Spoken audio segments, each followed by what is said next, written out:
Continuamos en esta mañana de Pinto Pururú, casi mediodía, y como cada lunes nos damos cita con la historia, gracias a Aníbal Barcelona, presente en nuestros estudios. ¿Cómo le va? ¿Qué tal, Renata, Violeta? Bueno, Feliz acá, día. feliz día del amigo. Y también a la audiencia, A la ¿no? oyencia también, claro que sí. ¿Qué haríamos sin la oyencia? Claro. Nada Y haríamos. sin esta red de amistades Tal que cual, se dan tal cual. en el intercambio, ¿no? Tal cual. Bueno, en algún momento podemos hablar, porque se conmemora en relación a la llegada del hombre a la luna, ¿no? Así es. Llegó el hombre a la luna, viste, estamos en Claro. Capilla del Monte, necesitamos un poco de la... De misterio. Claro, el condimento conspiranoico, sino Claro. que... Bueno, ¿qué vamos a hablar hoy? Que estamos todos, los portales de noticias y todos, ¿no? Como que tenés plan A, plan B, Claro. salís primero, bueno, los festejos, salís, bueno, Sí, sí. cómo vamos configurando, El ¿no? tema de hoy lo saqué un poco de la galera porque dije, bueno, si ganamos voy a hablar de la historia del Mundial y de la política, Claro. por todo esto que se generó de la bandera, de las Malvinas son Sí. argentinas, que parecía como que era la primera manifestación política en un mundial, Sí. o en este mundial. Sin embargo, bueno, No. hay una larga historia. Bueno, pero lo dejamos para otro día. Que tengamos claro, que queramos volver al Hoy- ánimo mundialista. Claro, hoy estamos como en la canción de Serrat, esa que dice vamos bajando la cuesta. ¿No? Sí, que arriba de mi calle se acabó la fiesta. Claro, Sí, sí. así que vamos a otra cosa, vamos a meternos en la historia dura. Y, Menos mal.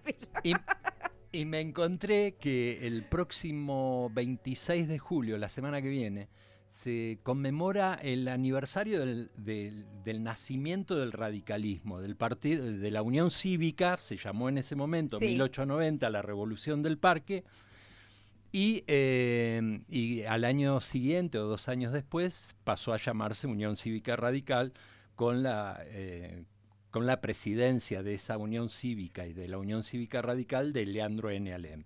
Entonces, bueno, en homenaje a este partido popular, centenario, como se suele decir, y teniendo presente que en Córdoba y Capilla del Monte es un bastión de muchos radicales, bueno, vamos a poner un poquito de condimento a esta historia, porque, bueno, generalmente se nos presentó en los manuales de historia como que la Unión Cívica Radical nació como de sectores medios acomodados, que reclamaban una mayor participación política en tiempos donde esa república conservadora oligárquica llevaba adelante un sistema político fraudulento, ¿no? Sí.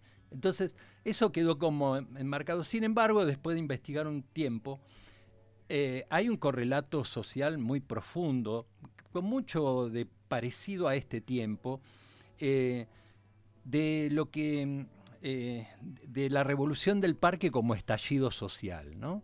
Es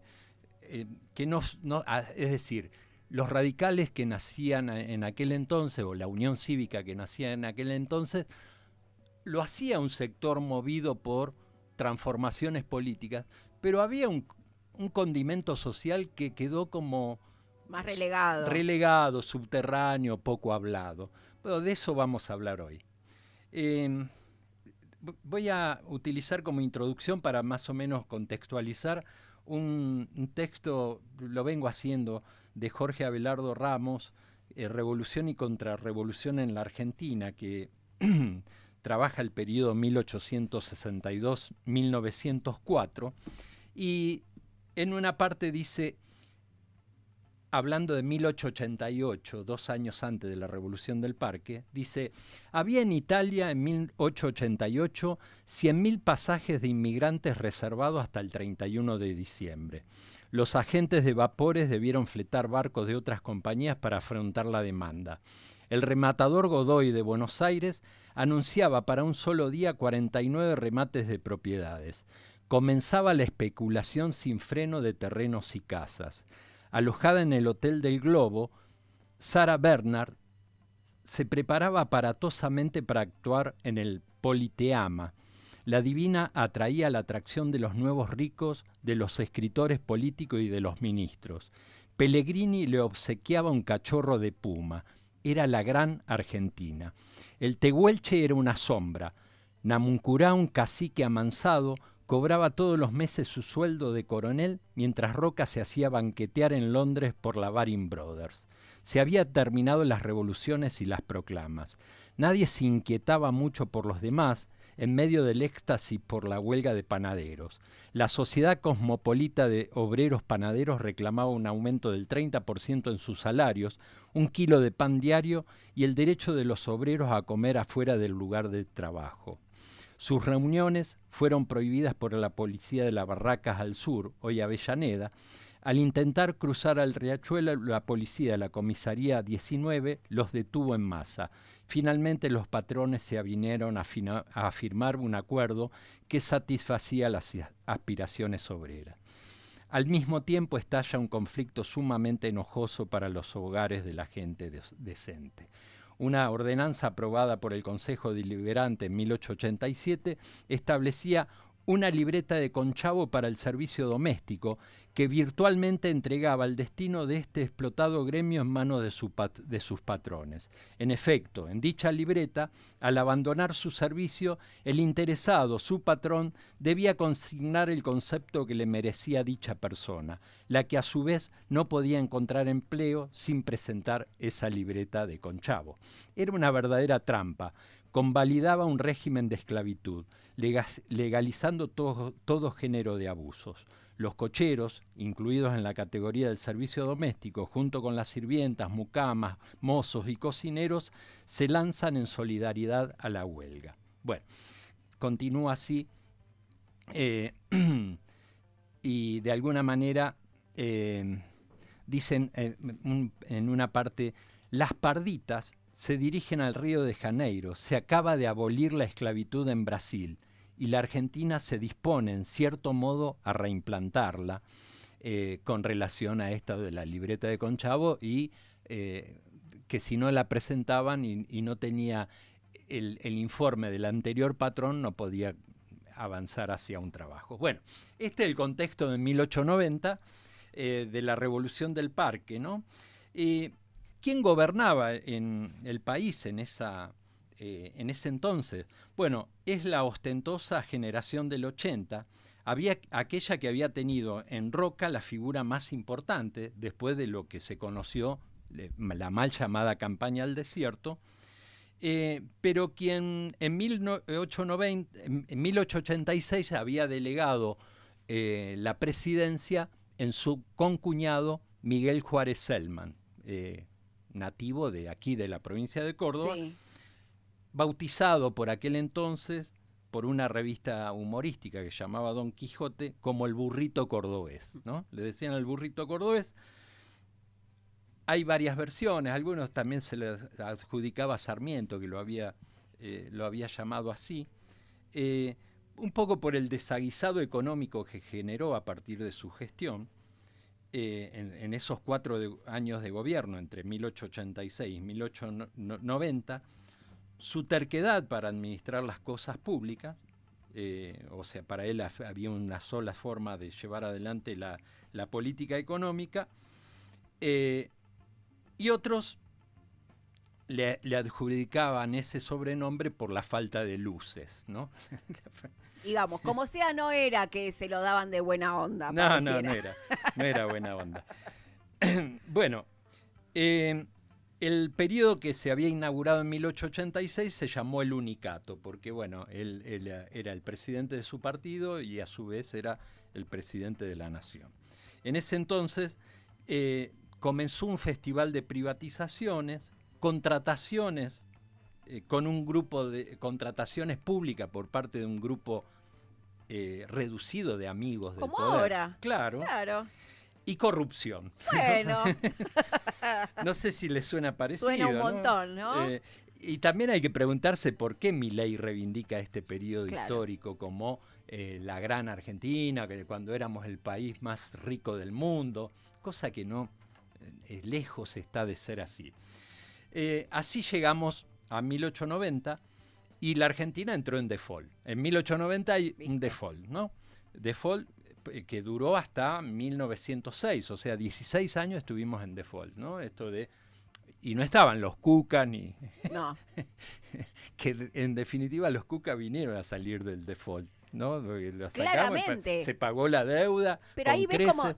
cómo se imponen los relatos, porque Claro. de hecho ya sabemos que los grandes endeudadores tiene que ver con estos sectores oligárquicos Claro. desde Rivadavia en adelante, ¿no? Endeudándonos un montón. Claro. Y por otra parte, los gobiernos populares son los que han buscado formas viables de pagar las deudas, ¿no? Así es, así es. ¿Por qué entramos en default?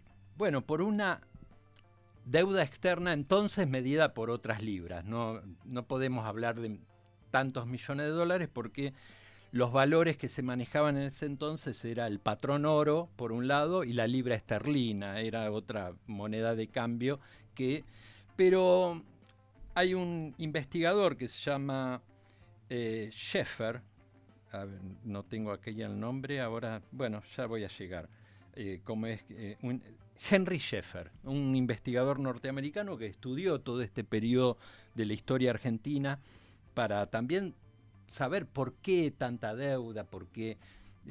bueno, es un tipo que se dedicó a la investigación de la deuda, de las deudas externas latinoamericanas y principalmente de la Argentina, pero hizo un cálculo actualizado y era más o menos 300.000 millones de dólares a la fecha, en ese entonces. Y uno dice, bueno, pero era menos que ahora, porque hoy se habla más o menos que estamos en una deuda de 450.000 millones.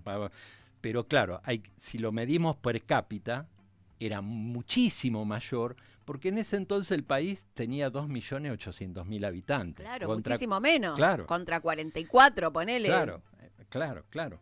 Entonces, la deuda externa era infinitamente mayor que en la actualidad. ¿Y para qué se contrajo semejante deuda? Bueno, había ahí una combinación de factores. Por un lado, los prestamistas, los inversores extranjeros prestaban livianamente, como cuando fue en la época de la dictadura que las tasas de interés estaban muy bajas, entonces decían, bueno, estos países que tienen muchos recursos como para garantizar la devolución, se los vamos a dar a Argentina, México, Brasil, como fue en tiempos de los 70, y bueno, eso no dura toda la vida, las tasas de interés bajas, etcétera, etcétera. Y por otro lado, esta generación del 80 tenía un optimismo ilimitado de las bondades naturales del país, como ahora. Sí, tal cual. Tal cual. Claro, rifemos, total, ¿qué importa? La costa marítima, Entrega total. las Malvinas. Por 2 pesos ahora, claro, ¿no? claro. Sí. Las tierras raras, los glaciares, ¿no? El optimismo ilimitado. Entonces Henry Schaeffer señalaba que el gobierno de Juárez Selman contrata deudas principalmente con la Bolsa de Londres. La Bolsa de Londres es lo que hoy es Wall Street, ¿no? Para hacer una equiparación. En aquel entonces era la principal bolsa de comercio del mundo. Para darse una idea del endeudamiento, en el año 1889, un año antes de la crisis de 1890, la mitad de las inversiones de la Bolsa de Londres fue a la Argentina, la otra mitad al resto del mundo. Para darse una idea, más o menos como pasa con el FMI actualmente. Claro. Casi la mitad de las deudas externas. Claro. Somos nosotros más un 60% más o menos. Sí, más o menos.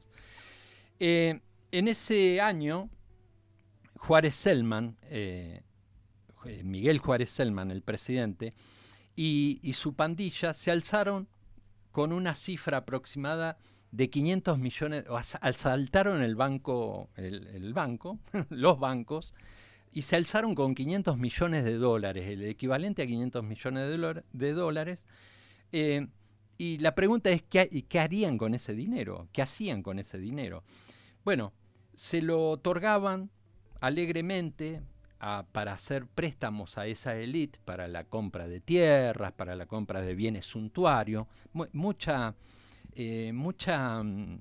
ostentación. Había un dicho en esa época, en París había una frase que decía, rico como un argentino, ¿no? Mira. ¿Por qué? Porque claro, iban los Anchorena, ese dicho tirar manteca al techo Sí.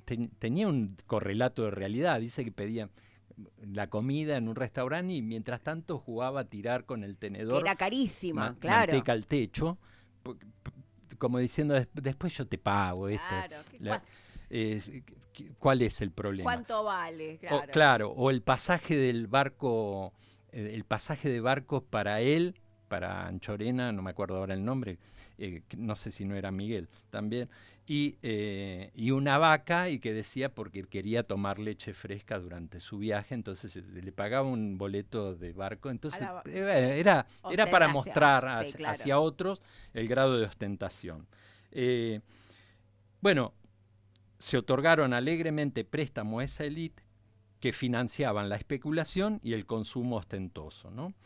El Estado entonces, en manos de esa generación del 80, saqueó el oro de los bancos, que a su vez emitía enormes cantidades de papel moneda que se deterioraba fácilmente su valor, porque emitían sin contraste, sin ningún correlato con una moneda, que era con lo que se le pagaba a las poblaciones, ¿no? Esto generaba una inflación enorme y penurias económicas a las poblaciones desplazadas, ¿no? Esas poblaciones desplazadas eran los nuevos obreros, la nueva clase obrera que se generaba entre criollos, inmigrantes, esa enorme cantidad de población inmigrante que llegaba en contingentes en este tiempo y que se agolpaban en conventillos, a pesar de la falsa promesa de hacer la América, ¿no? Ellos venían con sobre todo de toda la región meridional, de Italia, España, Portugal, Francia, con la promesa de hacerse de tierras, pero después la tierra acá estaba en manos de estos vivillos ostentosos y bueno, esa población inmigrante pasa junto a sectores nativos y criollos ya para esta época invisibilizado a través de distintos mecanismos de eliminación étnica. Por ejemplo, la conquista del desierto había sido la eliminación literal de las poblaciones nativas, pero también habían existido anteriormente otras guerras de eliminación, como la guerra del Paraguay, de lo que quedaba de población negra, y la persecución a la población criolla. Tengamos en cuenta para esta época los trabajos de la literatura, como el Martín Fierro o Juan Moreira, que nos refleja, Martín Fierro como ficción, Juan Moreira como un hecho real, las formas de persecución a la población criolla, que de alguna manera también entraban en esta categoría de tener que exhibir una libreta de conchavo, y si no la tenían eran perseguidos, eran metidos presos o no se les daba trabajo. Bueno, así llegamos a la Revolución del Parque, ¿no? En este contexto estalla esa revolución del parque. El parque era el Parque Lavalle, entonces era la Plaza Lavalle, que era donde estaba el parque de armas del ejército.